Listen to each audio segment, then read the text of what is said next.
Hi, this is Marianne Udell. I'm the founder of Sheltering Tree. I help people to understand and make sense of what has happened so they can find a way to move forward calmly and joyfully. I'm a grief coach. And part of my mission in life is to talk about grief, to help people understand what it is and what it isn't. So today I'm going to take a minute or two, maybe 5, to talk about grief. Because I don't know that we give ourselves the benefit of the doubt. If you're feeling uncertain about whether or not you're allowed to grieve or what you're allowed to grieve, basically grief is a normal human response to loss. It's when things change in your life, you'll feel grief. When someone dies, when you go through a divorce, a relationship breakup, a move, an empty nest,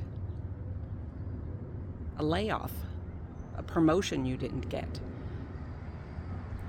a relationship that has gone sour, a life that didn't turn out the way you had thought it would. All of these things are reasons to grieve.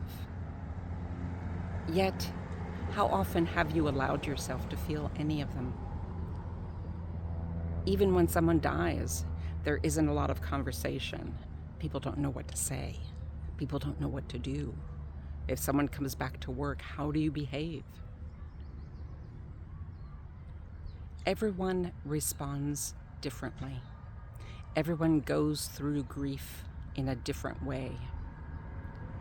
There's no orderly fashion. There's no checklist. There's no timeline. And thinking that there is a timeline is actually part of the problem. If you think that in a year after someone has died, you'll feel better, you're under a serious misconception, because grief never ends. It's part of who you are now. It's part of your experience. I still feel grief in my body when September hits, because that's when my first husband, Bob, was killed in an automobile accident. I still feel it. You might have a similar experience. You hear a song, or you smell fresh cut grass, or you go to a certain place, and all of these memories flood. Maybe it's a relationship you used to have. Maybe it's the plans that you made for a life that hasn't happened. It's all part of the experience. And once you come to the understanding that grief never ends, that it's an evolution of your feeling, that you can have more than one feeling at a time. You can feel sad as you move forward. Once you accept the reality of your situation, it's much easier to move forward. Of course, it's painful. And that's the reason we don't go there, because nobody wants to feel bad.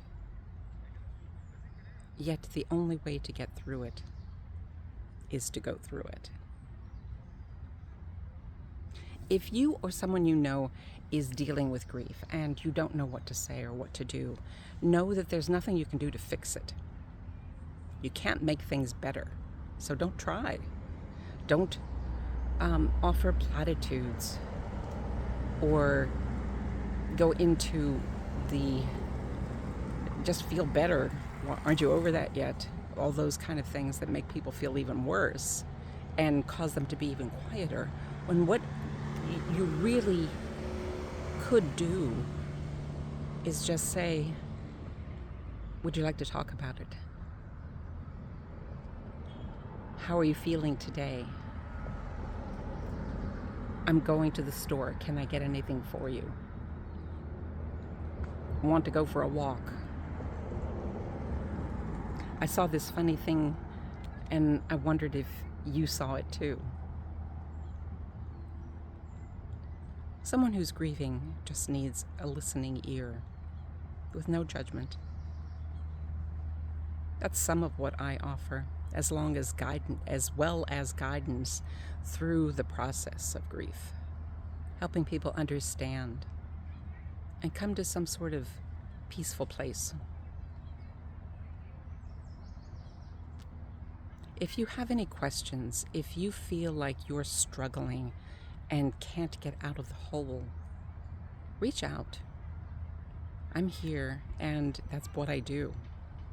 Everyone is entitled to a complimentary conversation with me to get some clarity. So take the time for yourself, get some clarity, and if I can help you, I will. I can at least listen for half an hour, and maybe that's all you need. Take care of yourself, and know that grief happens for a lot of different reasons.